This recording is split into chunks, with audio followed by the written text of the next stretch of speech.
നിയമസഭാ തെരഞ്ഞെടുപ്പിൽ യൂത്തിനെ ഇറക്കി കളം പിടിക്കാനുള്ള നീക്കത്തിലാണ് കോൺഗ്രസ് ഉള്ളത്. 1 ഡസൻ യൂത്ത് കോൺഗ്രസ് നേതാക്കൾ മത്സരരംഗത്തേക്ക് ഇറങ്ങിയേക്കും. ആരൊക്കെ മത്സരിക്കണമെന്ന കാര്യത്തിൽ ചർച്ചകൾ സജീവമായി നടക്കുകയാണ്. കോൺഗ്രസ് നേതൃത്വത്തിന്റെ മുന്നിലേക്ക് യൂത്ത് കോൺഗ്രസ് പേരുകൾ ഉന്നയിക്കും.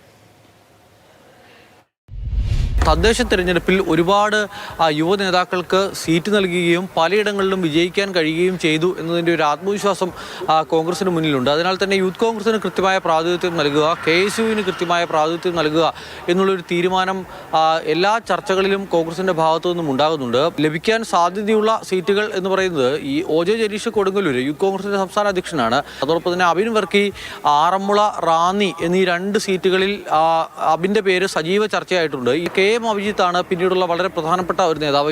നാദാപുരം സീറ്റിൽ അഭിജിത്തിനെ പരീക്ഷിച്ചാൽ കഴിഞ്ഞ തവണ കോഴിക്കോട് നോർത്തിൽ മത്സരിച്ചിരുന്നു, പക്ഷേ അഭിജിത്തിന് വിജയിക്കാൻ കഴിഞ്ഞില്ല. അപ്പോൾ കോഴിക്കോട് നോർത്ത് ഒരു വട്ടം കൂടി പരീക്ഷിക്കണമോ അതോ നാദാപുരത്തേക്ക് മാറ്റണമോ എന്നുള്ള ചർച്ചകൾ നടക്കുകയാണ്. നാദാപുരമാണ് അഭിജിത്ത് താല്പര്യപ്പെടുന്ന ഒരു സീറ്റ് എന്ന് പറയുന്നത്. വൈപ്പിൻ സീറ്റിൽ ഷാരോണിൻ്റെ പേര് പരിഗണിക്കപ്പെടുന്നു. അതോടൊപ്പം തന്നെ കായംകുളത്ത് അനു താജിൻ്റെ പേര് പരിഗണിക്കുകയാണ്. കൊടിക്കുന്നിൽ സുരേഷിന് ശക്തമായ പിന്തുണ അനു താജിനുണ്ട്.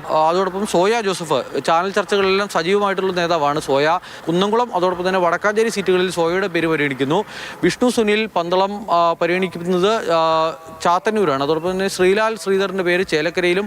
അബ്ദുൾ റഷീദ് യൂത്ത് കോൺഗ്രസിൻ്റെ മുൻ സംസ്ഥാന വൈസ് പ്രസിഡന്റാണ്. അബ്ദുൾ റഷീദിൻ്റെ പേര് തളിപ്പറമ്പിലും കണ്ണൂരിലും പരിഗണിക്കപ്പെടുന്നു. K സുധാകരൻ ഇല്ല എങ്കിൽ KSUവിൻ്റെ സംസ്ഥാന വൈസ് പ്രസിഡന്റ് ഷമ്മാസ് അടക്കമുള്ള ആളുകളും ആ സീറ്റ് ഇങ്ങനെ ശ്രമിക്കുന്നുണ്ട്. ആ സീറ്റിന് വേണ്ടി വൈശാഖ് നാരായണസ്വാമിയാണ് വടക്കാഞ്ചേരിയിൽ പരിഗണിക്കപ്പെടുന്ന ഒരു പേര്. വിജയ് ഇന്ദുചൂടൻ ജില്ലാ പ്രസിഡന്റാണ്. അപ്പോൾ അവിടെയും വിജയ് ഇന്ത്യയുടനാണെങ്കിൽ വിജയിക്കാൻ കഴിയും എന്നൊരു പ്രതീക്ഷ സാമുദായിക സമവാക്യമൊക്കെ വെച്ച് പരിഗണിക്കുമ്പോൾ അബിൻ വർക്കിക്കൊപ്പം പരിഗണിക്കപ്പെടുന്ന മറ്റൊരു പേരാണ് വിജയുടെ പേര്.